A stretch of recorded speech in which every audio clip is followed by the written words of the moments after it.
កងទ័ពអ៊ុយក្រែនដណ្ដើមយកភូមិមួយនៅក្នុងតំបន់ខាងកើតនៃលូហានដែលជាការជោគជ័យដ៏កម្រមួយសម្រាប់កងកម្លាំងរបស់ខ្លួននៅក្នុងតំបន់មួយដែលស្ទើរតែកាន់កាប់ដោយរុស្ស៊ីចាប់តាំងពីការលុកលុយរហូតដល់ពេលនេះ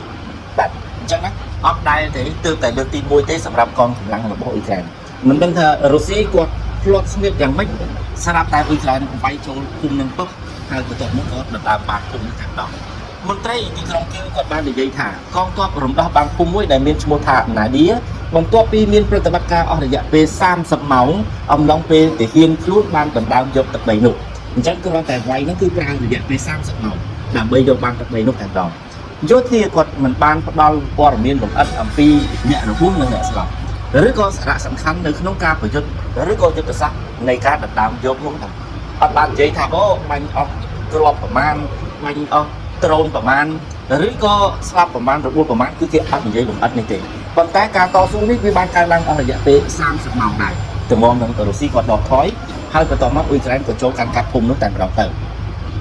កងកម្លាំងរបស់អ៊ុយក្រែនបានទទួលបានចំណេញតិចតួចនៅក្នុងទូទាំងរណសេរីនៃភាគខាងកើតនៃសង្គ្រាមនៅក្នុងរយៈពេលប្រមាណសប្តាហ៍ថ្មីនេះខណៈពេលដែលការវាយលុករបស់រុស្ស៊ីក៏បានជាប់គាំងបាទអញ្ចឹងមើលទៅថ្មីនេះហាក់បីដូចជាអ៊ុយក្រែនមានទឹកចិត្តដើម្បីវាយយកបានប៉ុន្តែវាយយកបានតិចទេអត់ច្រើនទេនេះគឺជាអ្វីមួយដែលជាការរីកចម្រើនរបស់អ៊ុយក្រែនក៏ប៉ុន្តែការស្ដីបន្ទោសដល់អ្នកជំនាញទៅលើអាកាសធាតុថាអាកាសធាតុមិនល្អនឹងជាការហត់នឿយរបស់កងទ័ពហើយការកើនឡើងនេះគឺនៅពេលដែលអ៊ុយក្រែនហើយនៅរុស្ស៊ីព្យាយាមឲ្យប្រសើរឡើងនៅជំហរនៅក្នុងការចរចារបស់ពួកគេមុនពេលការចរចាចាប់ផ្ដើមសម្រាប់បំរែបំរួលរបស់លោកដូណាល់ត្រាំប្រធានាធិបតីអាមេរិកដើម្បីបញ្ចប់សង្គ្រាមមួយនេះបាទអញ្ចឹងរឿងដែលខាងរុស្ស៊ីមានការស្ដីបន្ទោសដោយសារមានការជាប់គាំងរបស់ខ្លួននោះទី1គឺគាត់និយាយថាមកពីអាកាសធាតុអត់ល្អដែលបណ្ដាលឲ្យអ៊ុយក្រែនទៅដើមភូមិនោះបានហើយទី2ទ័ពរបស់គាត់មានការហត់នឿយផងដែរអញ្ចឹងណាបានជា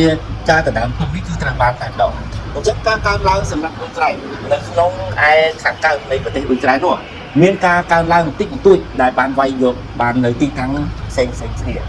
ក៏ប៉ុន្តែការកើនឡើងនេះឯងគឺជាការកើនឡើងមួយនៅពេលដែលមានការប្រែប្រួលបន្តិចបន្តួចរបស់លោកដូណាល់ត្រាំនៅក្នុងការដឹកនាំដើម្បីឲ្យមានកិច្ចចរចានេះគេនិយាយគឺយ៉ាងណាបាទមន្ត្រីអ៊ុយក្រែននិងសហរដ្ឋអាមេរិកត្រូវបានគេរំពឹងថានឹងជួបជុំគ្នានៅប្រទេសអារ៉ាប៊ីសាអូឌីតនៅក្រោយថ្ងៃអាទិត្យបាទក្រោយថ្ងៃអាទិត្យគឺថ្ងៃច័ន្ទនេះតែម្ដងដើម្បីវិភាសាអំពីបទចម្បាញ់ជាផ្នែកមួយដែលមានសក្តានុពលសម្រាប់ទីក្រុងគីវនិងទីក្រុងមូស្គូជំនួបនេះនឹងធ្វើឡើងនៅក្នុងកិច្ចចរចារវាងអាមេរិករុស្ស៊ីនិងអ៊ុយក្រែនដែលនឹងរួមថានឹងរៀបចំចាប់ពីថ្ងៃច័ន្ទនេះទៅចុងក្រោយនៃការទូតបានធ្វើឡើងបន្ទាប់ពីមានកិច្ចចរចាជាបន្ទាប់នៅក្នុងប្រទេសអារ៉ាប៊ីសាអូឌីតដែលដំបូងគឺមានការចូលរួមពីសហរដ្ឋអាមេរិកនិងរុស្ស៊ីហើយបន្ទាប់មករវាងសហរដ្ឋអាមេរិកនិងអ៊ុយក្រែនហើយនៅពេលដែលចុងក្រោយនេះគឺទីក្រុងគីវគាត់ក៏បានយកសម្ដៅបទឈប់បាញ់រយៈពេល30ថ្ងៃអញ្ចឹងបន្ទាប់ពីមានការជួបគ្នាអស់ពីម៉ាណាត់មកម៉ាណាត់អស់ពីរុស្ស៊ីអាមេរិកមកដល់អ៊ុយក្រែនអាមេរិកនេះក៏ចាប់ផ្ដើមទទួលយកបទឈប់បាញ់ដែលនឹងធ្វើឡើងក្នុងរយៈពេល30ថ្ងៃបាទអ៊ុយក្រែនគឺព្រមតាមអាមេរិកអត់មានខាងអាមេរិកថាអីអត់ទេដឹងថាខ្ញុំយកតែយុទ្ធធម៌ខ្ញុំយកតែមកអ្វីដែលខ្ញុំអាចទទួលយកបានគឺអត់មានចាំទេចុងក្រោយនេះគឺថាឆន្ទៈរបស់អ៊ុយក្រែននេះហាក់បីដូចជានៅស្ងៀមតាមអាមេរិកច្រើនបាទបើទោះបីជាយ៉ាងណាក៏ដោយវាមានក្រុមឡើងគាត់បានទម្លាក់ការរំពឹងទុកនៃដំណោះស្រាយយ៉ាងឆាប់រហ័សចំពោះសង្គ្រាមវាបាននិយាយកាលពីថ្ងៃអាទិត្យថាកិច្ចប្រជុំនៅថ្ងៃច័ន្ទគឺទើបតែចាប់ផ្ដើមហើយថាការចរចាដ៏លំបាកនឹងមកដល់បាទនេះគឺជាគំនិតរបស់វាមានក្រុមឡើងគឺគាត់និយាយថាការជួបគ្នានៅជុំថ្ងៃច័ន្ទនេះបាទគឺជារឿងមួយដែលនឹងលំបាកដែលមិននឹកស្មានដល់ពីព្រោះគាត់គិតថារបៀបរយៈអ្វីដែលគាត់ទៀមទានោះប្រហែលជារឿងមួយដែលភាគីផ្សេងទៀតមិនអាចទទួលយកបានឬក៏យល់ព្រមអានឹងអ្វីដែលខាងរុស្ស៊ីគាត់និយាយណាបាទពីព្រោះរុស្ស៊ីមើលទៅចេតនាក៏ដូចជាឆន្ទៈនៅក្នុងការចរចាដើម្បីបញ្ចប់សង្គ្រាមនេះគឺអត់ទេគាត់អត់ព្រមទេគឺរឿងនេះគឺគាត់ថានឹងបើកនៃការប្រយុទ្ធគ្នារហូតពីព្រោះគោលដៅរបស់គាត់មិនចង់ឲ្យអ៊ុយក្រែនចូល NATO ក៏គាត់ចង់បានទឹកដីដែលគាត់បានកាន់កាប់មិនថែមតែទឹកដីដែលបានកាន់កាប់ទេទឹកដីដែលមិនទាន់កាន់កាប់ហ្នឹងក៏គាត់ត្រូវតែយកដែរត្រូវតែវាស់ម៉ែត្រធ្វើម៉េចឲ្យដាច់មកភូមិមកស្រុកហ្នឹងតែម្ដងទោះបីជាគាត់កាន់កាប់បានតែបន្តិចក៏ដោយក៏គាត់ត្រូវយកឲ្យបានពេញដែរអញ្ចឹង បើក្នុងករណីនេះអ៊ុយក្រែនមិនព្រមអញ្ចឹងមានតែការប្រយុទ្ធគ្នាតទៅទៀតបាទហើយអន្តរជាតិធ្វើមិនធ្វើទៅអានោះគាត់អត់ខ្វល់ពីរឿងអន្តរជាតិអត់ខ្វល់ពីអីទេអញ្ចឹងបានដូចថាជាសង្គ្រាមមួយដែលកើតឡើងនោះហាក់បីដូចជាជំវិញពិភពលោកហើយពីព្រោះថាប្រទេសទាំងអស់គឺមានការចូលរួមសហ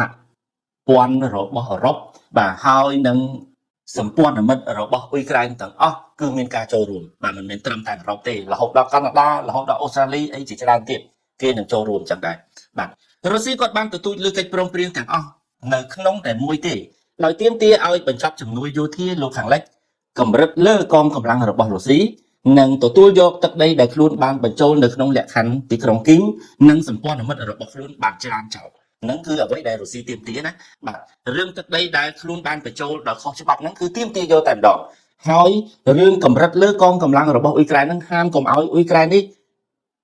ចល័តទ័ពបង្វឹកទ័ពឬក៏កាត់ត្រឹមនៅក្នុងចំនួនណាដែលតិចបំផុតបាទនេះគឺអ្វីដែលរុស្ស៊ីគាត់ចង់បានហើយម្យ៉ាងវិញទៀតជំនួយយោធាពីខាងលិចមកគឺគាត់អត់ឲ្យចូលដែរបិទហាមយកជំនួយនោះចូលទៅដល់អ៊ុយក្រែនទាំងអស់នឹងហើយដែលសម្ព័ន្ធមិត្តរបស់អ៊ុយក្រែនគាត់បានច្រានចោលថាអត់អាចទេអ្នកឯងបញ្ចប់សង្គ្រាមមិនមែនអ្នកឯងយកឈ្នះសង្គ្រាមទេបាទព្រោះរុស្ស៊ីគាត់ចង់ថាបញ្ចប់ដើម្បីឲ្យគាត់ឈ្នះប៉ុន្តែគេថាអត់ទេបញ្ចប់ដោយមានយុត្តិធម៌បាទអ៊ុយក្រែនចង់បានវិធីសាស្ត្រដំណាក់កាលដោយចាប់ផ្ដើមនៅបទឈប់បាញ់ហើយបន្តឲ្យមានការចរចាគ្រប់គ្រងដោយការធានាសន្តិសុខពីលោកខាងលិចនៅបើខាងអ៊ុយក្រែនវិញគឺគាត់ឲ្យការបញ្ចប់នោះឯងមានដំណាក់កាលទី1ត្រូវបញ្ចប់ដោយយ៉ាងម៉េចបាទហើយក៏ចាប់ផ្ដើមនៅបទឈប់បាញ់ទាំងអស់តែម្ដងហើយយន្តការបន្តរបស់អ៊ុយក្រែនត្រូវធ្វើតទៅទៀតនោះគឺឲ្យមានការធានាសន្តិសុខពីលោកខាងលិចមកពីសម្ព័ន្ធមិត្តមកដាក់មកដល់អ៊ុយក្រែនដើម្បីកុំឲ្យថ្ងៃក្រោយរុស្ស៊ីយាយីអ៊ុយក្រែនតទៅទៀតហ្នឹងអញ្ចឹងខាងដែលអ៊ុយក្រែនគាត់ចង់បានបាទអញ្ចឹងវាខុសគ្នាមួយចង់បញ្ចប់ដើម្បីថ្ងៃក្រោយទៅអាចចូលគ្រប់គ្រងទេ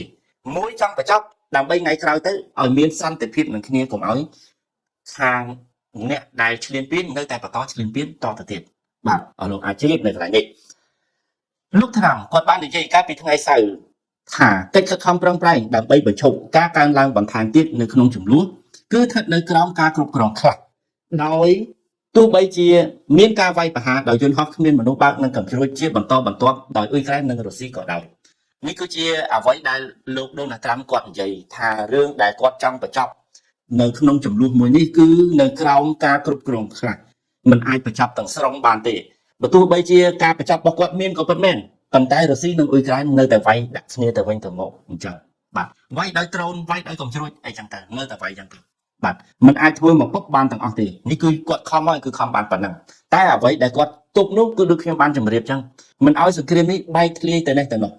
ឲ្យនៅតែមកទីតាំងនឹងចុះបាទពីព្រោះថាវាជាសង្គ្រាមលោកហើយព្រោះមានការខិតខំពេញមកពិភពលោកទាំងអស់បាទខាងរុស្ស៊ីនោះខំខាងរុស្ស៊ីទៅបាទគ្នារបស់គាត់មានប្រមាណប្រទេសបូកចូលគ្នានឹងតាំងពីអាវុធតាំងពី